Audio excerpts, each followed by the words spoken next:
Hello everyone. So today in our traveling section we are going 650 feet below the earth for a hidden jewel in Hutchinson, Kansas. I accidentally stumbled upon this. It was a surprise to me, but it was such a great tour.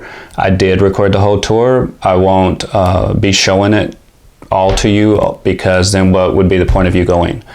So we're going to show you some good highlights. I will mention that I found out that it is the Strataca salt mine, and what's important is we need salt. It's essential for life. It helps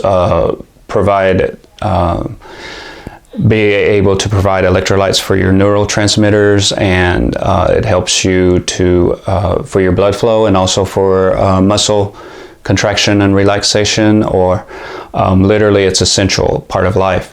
This salt mine, however, the salt mined from it provides salt for the roads plus salt for cow licks for cattle. So, but there you will see some movie props in there, and I found out that the mine has no control over which props they receive. It is still so really good to show. So, which I thought when you go down to a mine, I don't expect to see movie props, but these are props that were actually used in popular movies. So we'll be showing some of that as well. Would encourage you when you get a chance to go visit Strataca. It would be worth the trip. It was a pleasant surprise, and I'm glad that I discovered it. So let's get to the show, and hope you enjoy.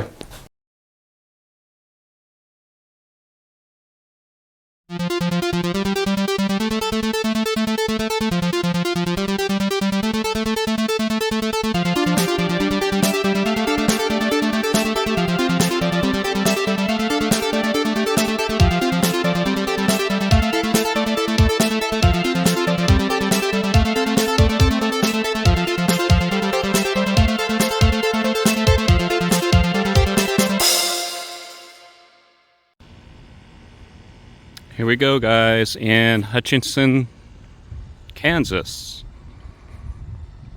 A gem hidden in plain sight. And is it really hidden though? Like, check out the signs. But yeah, it is 650 feet below ground. The Strataca Underground Salt Museum in Hutchinson, Kansas. 650 feet, guys, below ground. So, we're going to go check it out. And we're going to take you along with us. Let's have a look at this real quick. Guys, this is switch engine number 2, as you can see on the front. Built by General Electric in 1919. There was only 3 of these, 3 guys, ever built. It was purchased by the Illinois Electric Railway in 1928. The Carey Salt Company, by the Carey Salt Company, placed in service by H&N Railway, yeah. It was taken out of service in 1963.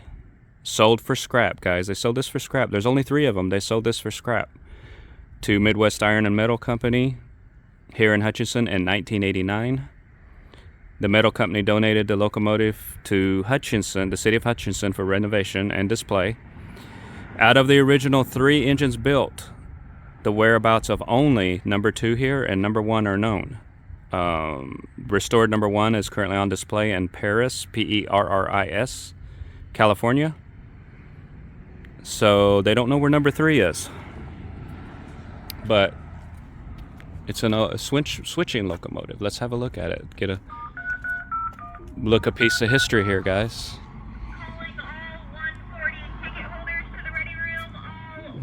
Get there.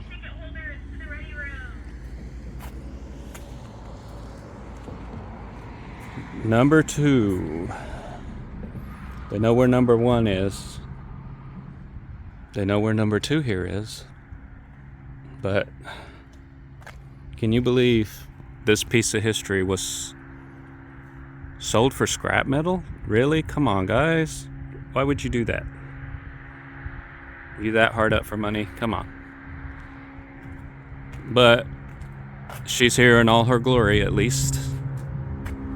And right behind her is the salt bucket. Restored. The museum informed me that this was just restored, or just finished restoration this week. This week, it was just finished. It is a salt bucket. Originally designed in 1923. It weighs 6,700 pounds, guys. That's how much that weighs. It can carry 4 tons. So, unbelievable. A bit of a step plus a gust of wind, so please watch your step and watch any loose clothing. Whoa. Yeah, it's dark.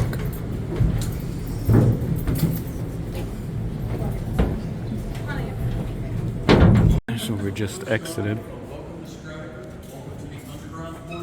Where the actual museum itself starts.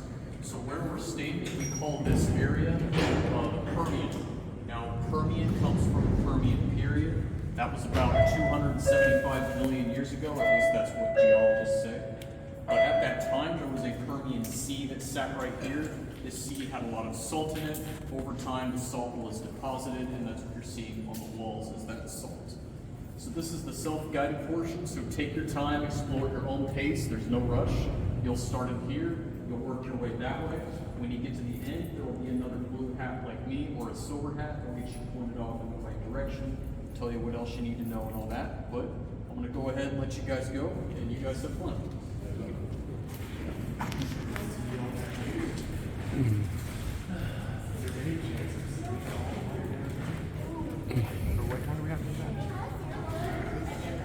Guys, look at this salt.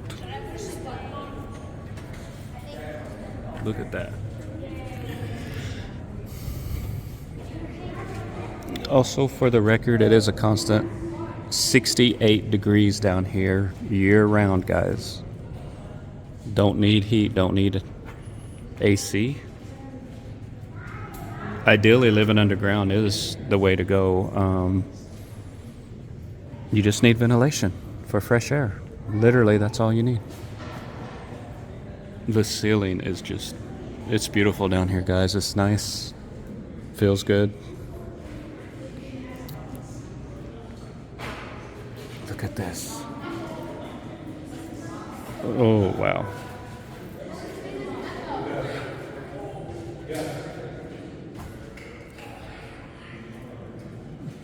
So this used to be underwater. Oh, guys, we are underneath Airport Road. I drove on that road to get here. Isn't that neat? So we're 650 feet under it.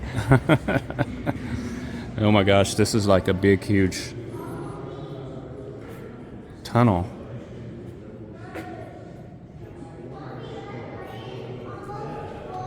They got big signs showing different things, but look at that. Look at how the light dances on it, off of it.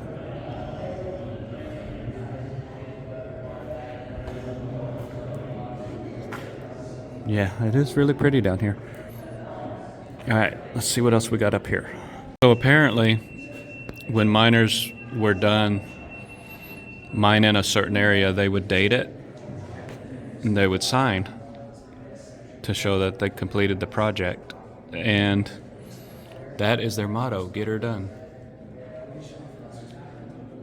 So I thought that was interesting. At first I thought this was graffiti, but come to find out, it's the actual miners signing off on a completed project. Isn't that cool, guys?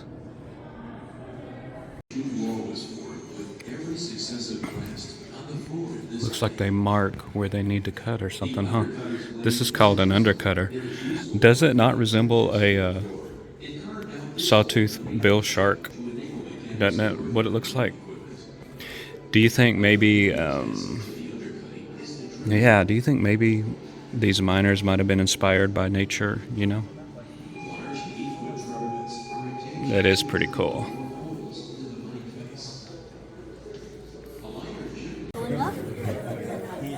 We're on a little train, sort of.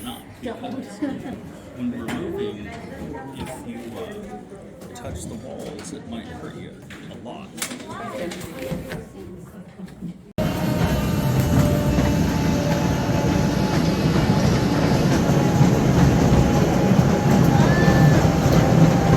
Ooh, it's getting dark in here.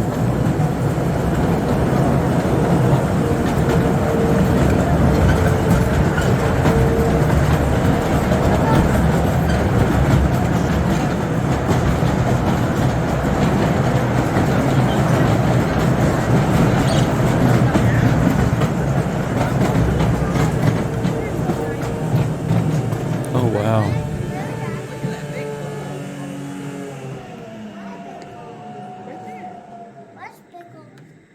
In the wall to your right is a bulkhead.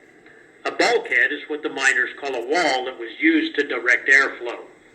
This bulkhead is made of 1.5 inch thick tongue and groove planks, supported by 6 inch by 6 inch timbers, and sealed with black tar paper on the backside to keep air from that part of the mine from coming into this side. It was slowly being crushed by the roof, but as you can see, it finally came down.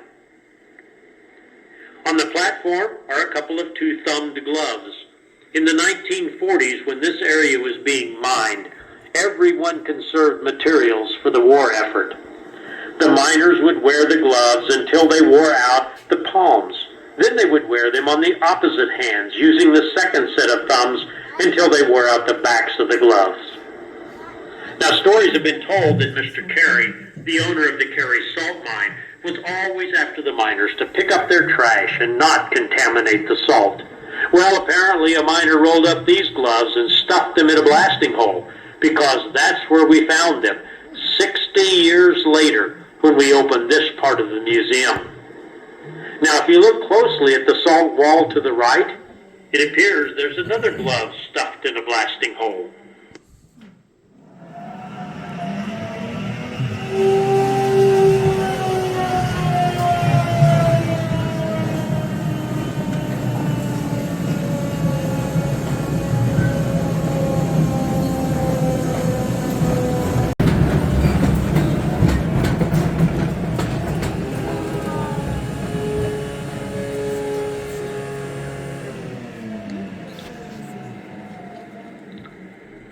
As you look to your left, you'll see a rare sight, what the miners call a roof fall. The pieces on the floor used to be the roof, but over a number of years, the salt started sagging away from the compacted mud layer above it and eventually fell. Now, even though only a few rooms ever develop a roof sag, everywhere in the mine that people will walk, drive, or ride, we monitor the roof, and sags are removed when necessary. Can you imagine how it must have sounded when this roof fell?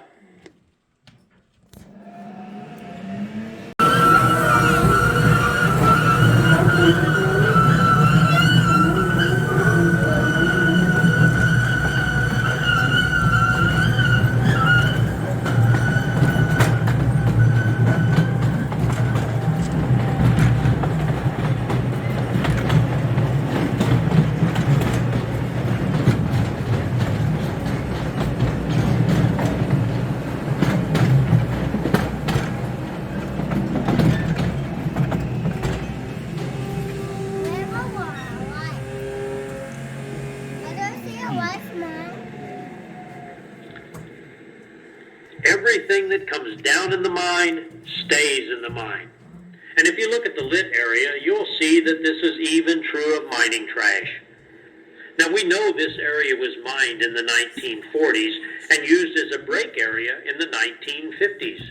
And we found many name brand products in this trash pile from that time period, and some of which are still around today. There are a couple of things that we noticed here. One, there's a calendar from 1953 on the floor by the rocks on the left. And two, when we found it over by the pillar, the gray trash can, well, it was empty. We consider all these items to be artifacts, which only proves one person's trash is another's treasure. Thought it would be neat to see the locomotive real quick.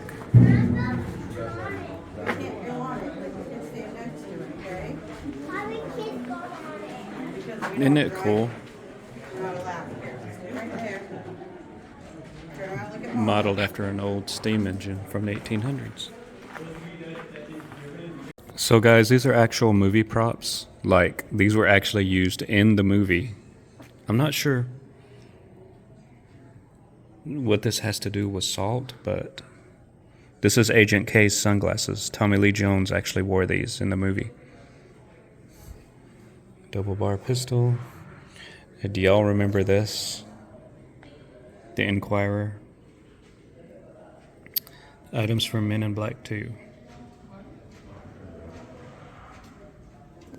Yeah, so these are... Something from this movie would make sense, though. See?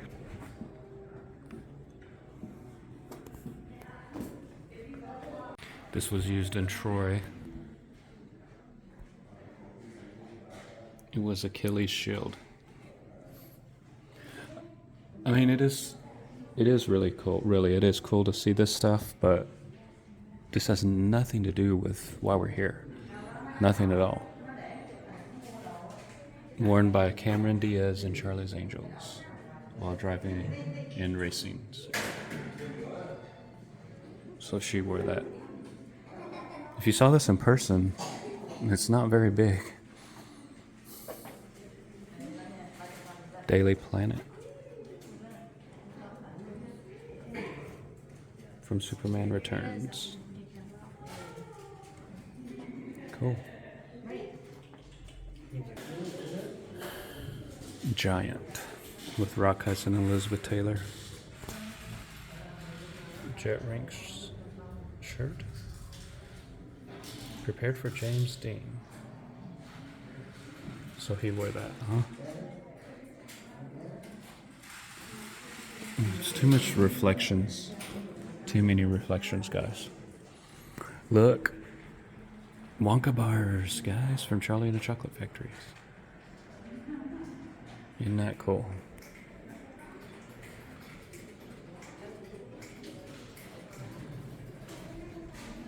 Okay, you know I gotta look at this.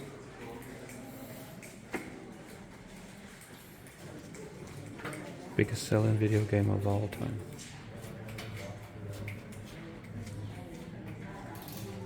Star Wars 5: The Empire Strikes Back is the biggest grossing picture of the year. Black Entertainment Television launches. Governor Ronald Reagan defeats incumbent President Jimmy Carter in a landslide victory. Yeah, he was pretty much the underdog. Who would have thought that an actor would be president, right? Here you go, guys. Matrix Revolution. Agent Smith. This was actually used in the background of the Matrix Revolutions. Here's a screen-used Superman costume. Worn by Dean Cain. 1993 to 97. The actual screen used. I don't know why they got the boots covered. Maybe because they don't have the boots. Talladega Nights, if y'all ever seen that movie. There's an actual racing suit. Mr. Freeze costume, guys. Arnold Schwarzenegger worn that. Literally, it says it was worn by Schwarzenegger. Batman and Robin, 1997. Wow, if y'all seen this in person, it is very impressive. It looks like it would be really heavy, honestly.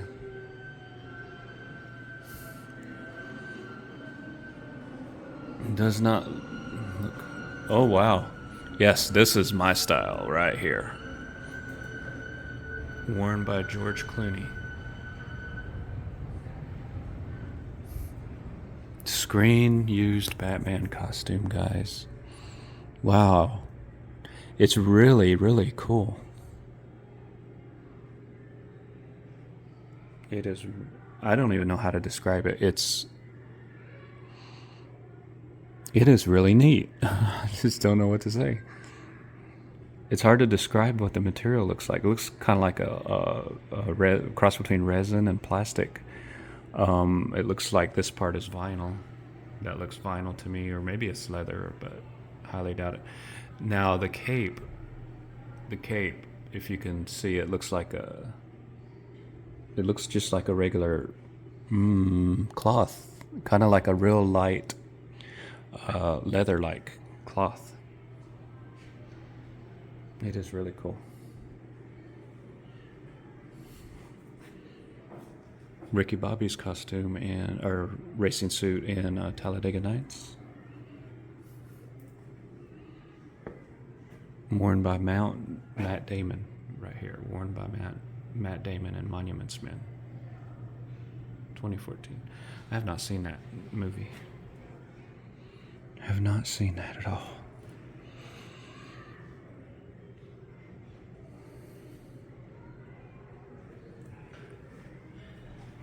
Right here is what this is about. The Monuments Men, a group of people protected monuments.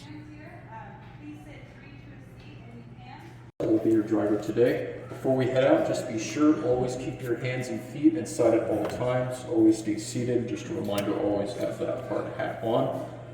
If you drop anything, just holler out to me. I will stop the tram and I will get off and get it for you. It's a lot safer for me to get off than it is for you, because the floor is... Now, as we get deeper into our dark ride, it's going to get a little bumpy. But you'll also get to see a good example of what we like to call the room and pillar method. And that's just how this whole area is mined out. So all these passageways with these pillars in between, that was done on purpose. That's to help with our airflow. It's also a lot easier to maneuver big equipment down here. Up ahead, that's street sign E Avenue G. That's the street you would have turned off of to get to the museum. So we are no longer under the building that you guys came in. We're now under the street.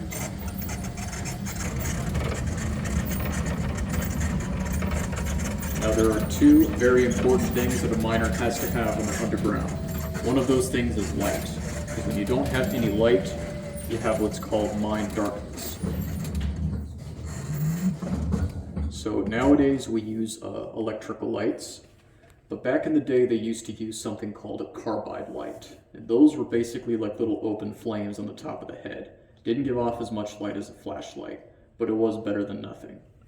So I'll give you guys just a glimpse. I'm going to turn the light off for just a little bit. I'm going to give you guys a glimpse of what it looks like in mine darkness. So here we go. So here, if you wave your hands in front of your face, wiggle your fingers, you probably won't see anything. You can't tell the difference between whether your eyes are open or closed. And also, if you're down here in this kind of darkness for about a week or so, you can lose your eyesight.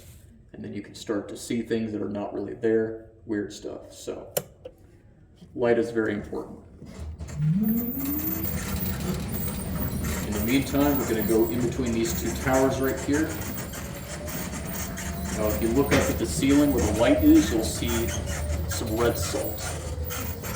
Now, red salt has a lot of either potassium or iron in it, which makes it bitter to the taste. So for the longest time, miners would just mine around the red salt because they knew they couldn't sell it. Farmers didn't want it because it would have such a bitter taste for their cattle. But now that we use salt for the roads, that problem solved itself. Because when you use it for the roads, it doesn't matter what color it is, as long as it's salt. 70% of the salt that we harvest here is used for the roads. The other 30% is used for, once again, cattle licks.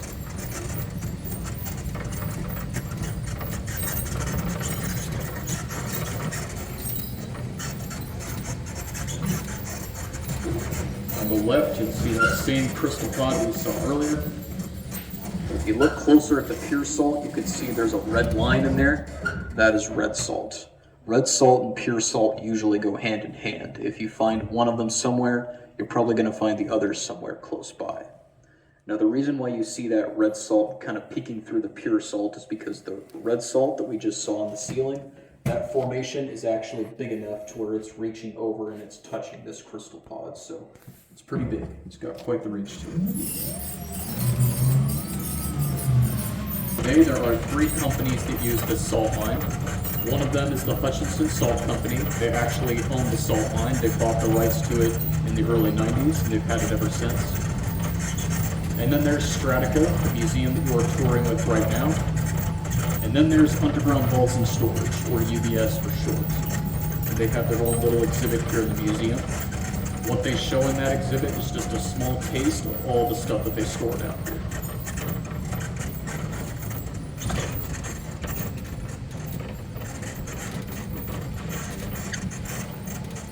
Here on the right, you'll see what is left of a 1932 Chevy pickup.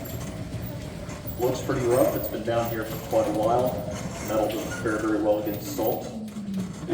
But also they had such a small shaft to bring down big equipment like this. So what they would do is they would take it apart, bring it down in pieces, and then weld it back together. And there were some pieces like the roof, the doors, and the windshield that they didn't think were very necessary to put back on, so they just left those pieces topside. Also, they replaced the engine with an electric motor, and that's just to address the air concern, because if you have a normal engine, it's going to create fumes, which will contaminate all that good clean air, and that's not good for anybody down here.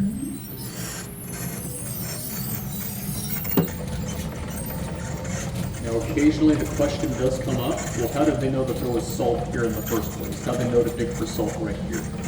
Well, they didn't. They actually found the salt here by accident.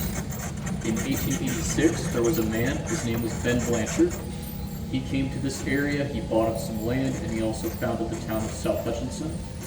In 1887, he wanted to drill for oil, but when he drilled down, he didn't find oil, he found salt. And that was what sparked the big salt boom here in Kansas that happened in 1888. That eventually led to the building of the mine shaft, which was completed in 1922. It took about a year to build that whole thing. And then the mining started in 1923. So next year, this mine will be 100 years old.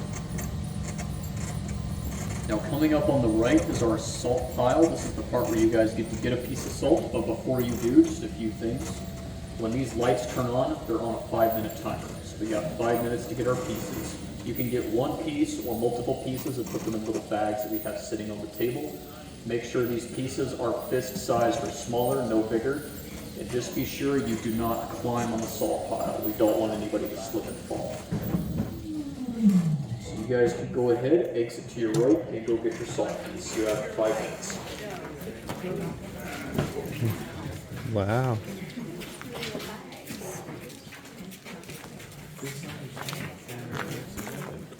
Little piece. Shadows. Look at that.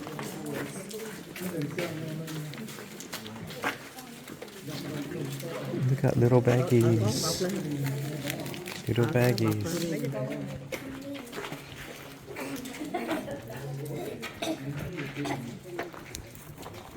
Okay.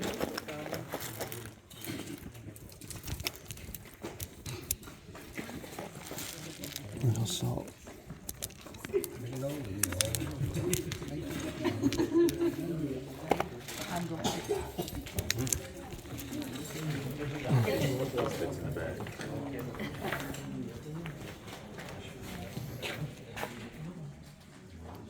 Look at that.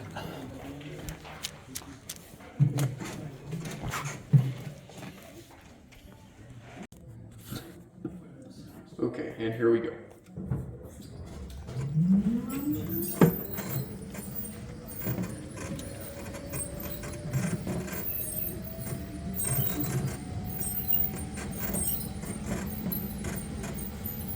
Now on the way back, I do have a few tips of what you can do with your salt piece.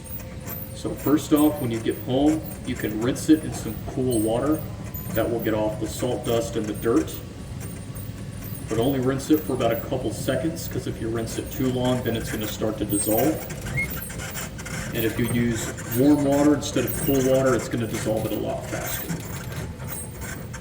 But once you've rinsed it off, then you can spray it with some clear enamel spray, and that will make it shinier. But do not spray it with any kind of polyurethane, because if you do that, it's going to turn your salt yellow and then it won't look as nice.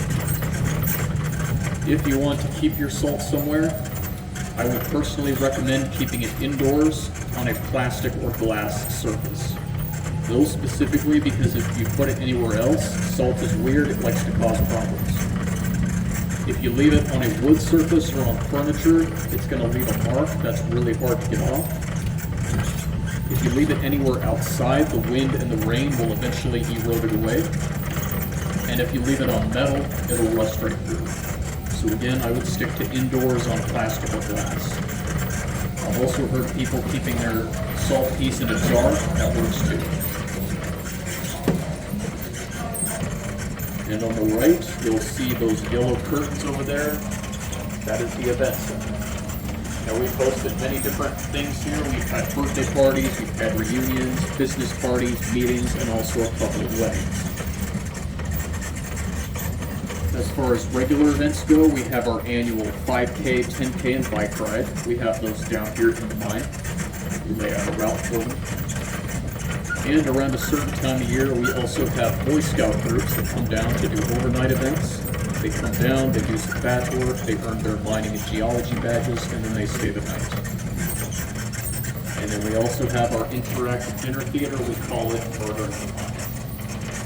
2 actors come down from Chicago, they put on a show, they get the audience involved and all that stuff. August 27th is our next one, so it's coming up pretty soon. If you have any questions about any events that we have, you can always ask the people at the desk topside, because they're probably going to know more than we do down here. And you can also follow us on social media. We're on Facebook, Twitter, Instagram, or TikTok. We're on all 4 of those. And you can keep up to date on what we have going in the future.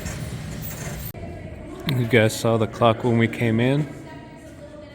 Here it is when we're leaving. That gives you an idea how long it takes to do this tour. Well, we hope you enjoyed that program. There was a lot to see there. Also, there will be a murder mystery dinner theater there, and I did get a ticket to go to that, so I'm really looking forward to that. A murder in the mines. You have dinner and you try to solve who done it and why they did it. So really hope you enjoyed that. I hope that it inspires you to have an appreciation for what's gone through to collect salt, but also hopefully give you a tourist destination, because it's worth the trip. So we hope you enjoyed this show, and we will see you next time.